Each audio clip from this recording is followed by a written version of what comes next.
రష్యాలోని క్రాస్నోదర్ ప్రాంతంలో గెలెంజిక్ సమీపంలో ఆర్కిఫో ఉపిస్పో బీచ్ లో ఘోర డ్రోన్ దాడి జరిగింది. రద్దీగా ఉన్న బీచ్ పై జరిగిన ఈ దాడిలో 3 చిన్నారులు సహా మొత్తం 7 మృతి చెందినట్లుగా అధికారులు వెల్లడించారు. ఈ ఘటనలో 40 మందికి పైగా గాయపడగా వారిలో 9 మంది పరిస్థితి విషమంగా ఉన్నట్లుగా సమాచారం. డ్రోన్ పేలుడు సంభవించిన వెంటనే బీచ్ లో ఉన్న పర్యాటకులు ప్రాణాలు అరచేతిలో పెట్టుకుని పరుగులు తీసిన దృశ్యాలు సోషల్ మీడియాలో వైరల్ గా మారాయి. ఘటనపై స్పందించిన రష్యా విదేశాంగ శాఖ ఈ దాడిని తీవ్రంగా ఖండించింది. పౌరులను లక్ష్యంగా చేసుకుని ఉక్రెయిన్ ఉగ్రవాద చర్యలకు పాల్పడుతుందని ఆరోపించింది. దొంగ దెబ్బలు తీయటం కాకుండా ఏదైనా ఉంటే నేరుగా ఎదుర్కోవాలని ఉక్రెయిన్ కు సవాల్ విసిరింది.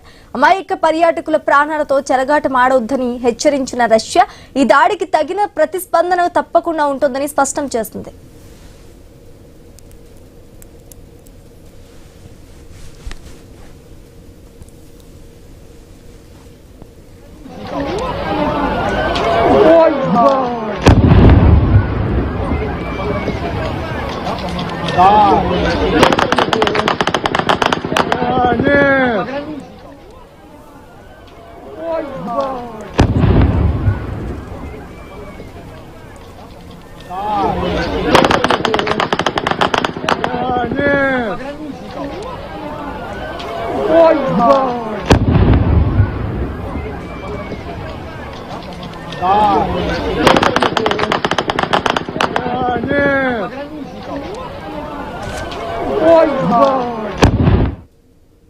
మనం స్క్రీన్ పైన కూడా చూస్తున్నాం. డ్రోన్ దాడి ఏ విధంగా జరిగిందనేది కూడా క్లియర్ గా తెలుస్తోంది. రద్దీగా ఉన్న బీచ్ పై జరిగిన ఈ దాడిలో 3 చిన్నారులు సహా మొత్తం 7 మృతి చెందినట్లుగా అధికారులు వెల్లడించారు.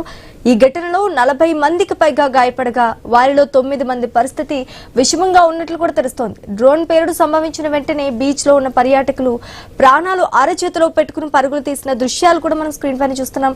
ఇక ఇదే అంశానికి సంబంధించి పూర్తి డీటెయిల్స్ మా ప్రతినిధి రాము అందిస్తారు. రాము.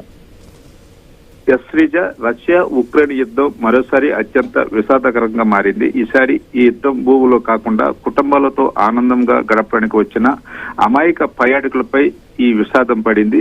అయితే రష్యాలోని క్రాస్నోదార్ ప్రాంతంలో బ్లాక్ సీ తీరంలో ప్రముఖ పర్యాటక కేంద్రం గెలెంజిక్ సమీపంలో ఆర్కిఫో ఒషిపోకా బీచ్ పై డ్రోన్ దాడి జరగడంతో ఒక్కసారిగా అక్కడ భయానక పరిస్థితులు అయితే నెలకొన్నవి. తాజా సమాచారం ప్రకారం 3 చిన్నారులు 7 ప్రాణాలు కోల్పోగా 40 మందికి పైగా గాయపడ్డారు. వారిలో 9 మంది పరిస్థితి కూడా అత్యంత విషమంగా ఉందని రష్యా అధికారులు అయితే వెల్లడిస్తున్న పరిస్థితి కనిపిస్తుంది. అయితే ఈ ఘటన జరిగిన సమయంలో బీచ్ సందర్శకులతో కిక్కెచ్చి ఉంది. ఎందుకంటే హాలిడే కావడంతో చిన్నపిల్లలు అదేవిధంగా పెద్దలు విశ్రాంతి తీసుకుంటున్నారు. ఇంతలో ఆకాశంలో ఒక్కసారిగా డ్రోన్ కనిపించడం, వెంటనే భారీ పేలుడు సంభవించడంతో అక్కడ ప్రజలు ఏం జరుగుతుందో అర్థం కాక ప్రాణాలు దక్కించేందుకు పరుగులు తీశారు. అయితే కొందరు పిల్లలు ఎత్తుకుని పరుగులు తీయగా మరికొందరు బీచ్ లోని కుర్చీలు వెనక దాక్కోవడం ప్రయత్నించారు. అయితే ఈ దృశ్యాలన్నీ కూడా సోషల్ మీడియాలో వైరల్ అవుతున్న పరిస్థితి. అయితే ప్రత్యక్ష సాక్షులు మాత్రం మాకు పారిపోవడానికి కూడా సమయం దొరకలేదని చెప్తున్న పరిస్థితి కనిపిస్తుంది. అయితే ఈ దాడి తర్వాత వెంటనే అంబులెన్స్లు, అగ్నిమాపక సిబ్బంది, రెస్క్యూ బృందాలు ఘటనా స్థలానికి చేరుకొని క్షతగాత్రులను సమీప ఆసుపత్రికి అయితే తరలించారు. గాయపడిన వారిలో చిన్నారులు కూడా ఉండడంతో ఆసుపత్రిలో ప్రత్యేక వైద్య బృందాలు కూడా ఏర్పాటు చేస్తున్న సమాచారం.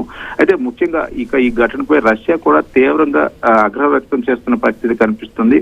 తమ దేశంలోని పౌరులను ముఖ్యంగా సెలవులపై గడపడానికి వచ్చిన అమాయక పర్యాటకులను లక్ష్యంగా చేసుకుని దాడి చేయడం ఉగ్రవాద చర్యలని రష్యా విదేశాంగ శాఖ ఆరోపిస్తుంది. అయితే ఉక్రెయిన్ పై తీవ్ర విమర్శలు కూడా గుప్పించింది. ధైర్యం ఉంటే నేరుగా ఎదుర్కోవడం, అమాయక ప్రజలను లక్ష్యంగా చేసుకోవద్దంటూ హెచ్చరికలు జారీ చేసింది. ఈ ఘటన జరిగిన తర్వాత దీనిపై ఉక్రెయిన్ కూడా ఎటువంటి స్పందన కూడా లేదు. అయితే మరోవైపు ఈ ఘటన సంబంధించి కొన్ని సంస్థలు ఓపెన్ సోర్స్ విశ్లేషకులు కూడా మరో కోణాన్ని కూడా ప్రస్తావిస్తున్నారు. వారి అభిప్రాయం ప్రకారం డ్రోన్ అసలు లక్ష్యం బీచ్ కాకపోవచ్చని, రష్యా వైమానిక రక్షణ వ్యవస్థ కాల్పులు లేదా ఎలక్ట్రానిక్ జామింగ్ కారణంగా డ్రోన్ అదుపు తప్పి బీచ్ పై పడిపోయి ఉండవచ్చని కూడా చెప్తున్నారు. ఉక్రెయిన్ కూడా అధికారికంగా ఈ ఘటనపై ఎటువంటి స్పందన కూడా లేదు. అయితే ముఖ్యంగా గమనించవలసిన విషయం ఏమిటంటే గత కొంతకాలంగా ఉక్రెయిన్ రష్యా భూభాగంలోని చమురు శుద్ధి కేంద్రాలు, వైమానిక స్థావరాలను, సైనిక మౌలిక వసతిపై దీర్ఘశ్రేణి డ్రోన్ దాడులు పెంచుతోంది. అదే సమయంలో రష్యా కూడా ఉక్రెయిన్ నగరాలపై క్షిపణులు, గ్లైడ్ బాంబులు, డ్రోన్ దాడులతో విరుచుకుపడుతుంది. అయితే దీంతో ఇరు దేశాల మధ్య కూడా యుద్ధం మరింత తీవ్ర రూపం అయితే దాచింది. అయితే ఈ ఘటనతో బ్లాక్ సీ తీర ప్రాంతాల్లో భద్రతపై మరోసారి ఆందోళన వ్యక్తమవుతుంది. సాధారణంగా కుటుంబాలతో సెలవులు గడిపే ప్రాంతాలు కూడా ఇప్పుడు యుద్ధ ప్రభావానికి దూరంగా లేవని విషయం మరోసారి అయితే స్పష్టమైంది. అయితే ఈ దాడి తర్వాత ఆ ప్రాంతంలో భద్రతను కూడా మరింత కట్టుదిట్టం చేయడంతో పాటు డ్రోన్ ముప్పును ఎదుర్కొనే చర్యలు కూడా రష్యా మరింత బలోపేతం చేసే అవకాశాలు కూడా కనిపిస్తుంది. ప్రస్తుతం ప్రపంచ దేశాల దృష్టి కూడా ఈ ఘటనపై కేంద్రీకృతమైందని మాత్రం చెప్పవచ్చు Sreeja. Right, thanks for the update Ramu.